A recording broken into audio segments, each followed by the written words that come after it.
John Helsley and Ryan Aber here at Aber Arena, where round 2 of Bedlam took place Saturday night. Another Oklahoma win, 64-56, Ryan. After the first game we talked about Buddy Hield, he got off to a slow start, but really got the Sooners going in the second half. Yeah, absolutely. At halftime, Oklahoma trailed by 7. You felt like Oklahoma State probably wished that margin would have been a whole lot bigger because it felt like they dominated the first half much more. But Buddy Hield, who only scored 3 points before halftime, scored 12 in the first 10 minutes of the second half to help Oklahoma take the lead. And unlike some of their other games recently on the road, they didn't let it up after they were able to regain their lead. You talked about Oklahoma State probably wishing they had a bigger lead in the first half. Travis Ford talked about some of that regret. You know, they held Oklahoma to 38.5% shooting. Hield had 4 points in the first half. Things were really set up for OSU to build a big lead. They had a 12-point lead at one point, but really couldn't hold it, and it actually felt like at halftime like OU had momentum, didn't it?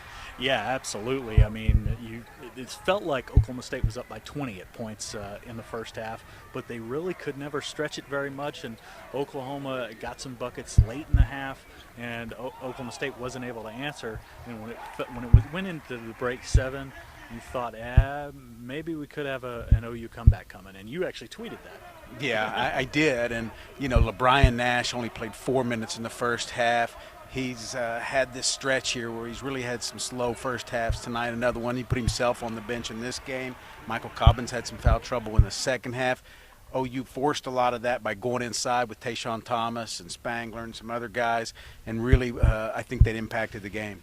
Yeah, absolutely, and did it on the other end as well. Tayshaun Thomas drew 3 charges in this game, all huge. One late in the first half that I believe that was Cobbins' second foul, and then 2 in about a minute and a half span in the second half that helped OU to keep control and take control of this game.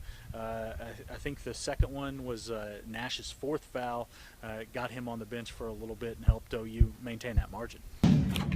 It was a game where I thought O State was quicker to loose balls in the first half. They hurt us on the boards. I thought they were dictating for most of the first 20 minutes. And then we made a little spurt there in the second half. I thought our activity picked up. I thought, Ryan was great in his battle all night long. And different guys at different times. But he had a good run and got us going. And Jordan had a good run, got us going. Tayshaun on the board. So it was kind of a shared effort by a lot of guys. On the road, proud of it. You know, it's not easy to do that on the road against a good ball club, as Oklahoma State is, and good win. Ron, it looked like when you got the tempo up, good things happened. When you're setting up, that's stagnant. We were stagnant the first half a lot. And then I thought the second half, like you say, defensively, I thought we created some offense and got a little tempo going, and got some steals that we converted going the other way, and that's when we're at our best. We're attacking in transition, and a lot of times that comes from our defense.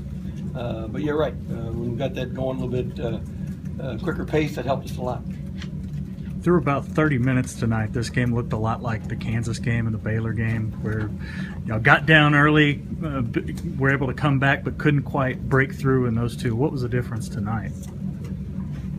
Most of all close ball games, it's going to be a case of a stop here or stop there, or bucket here or bucket there.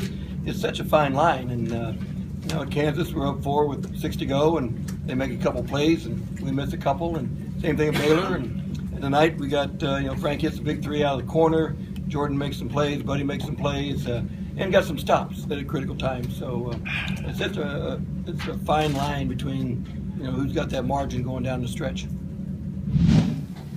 The game kind of flip-flopped. We were kind of the aggressor first half.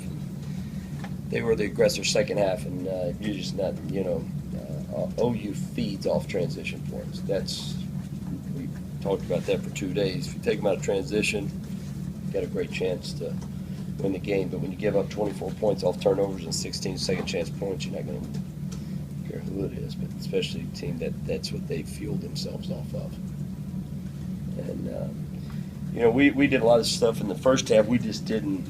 We're not strong enough offense to get a big enough lead, and there, we had some opportunities even to get out and score. We didn't take advantage of it enough, and they took full advantage of it in the second half.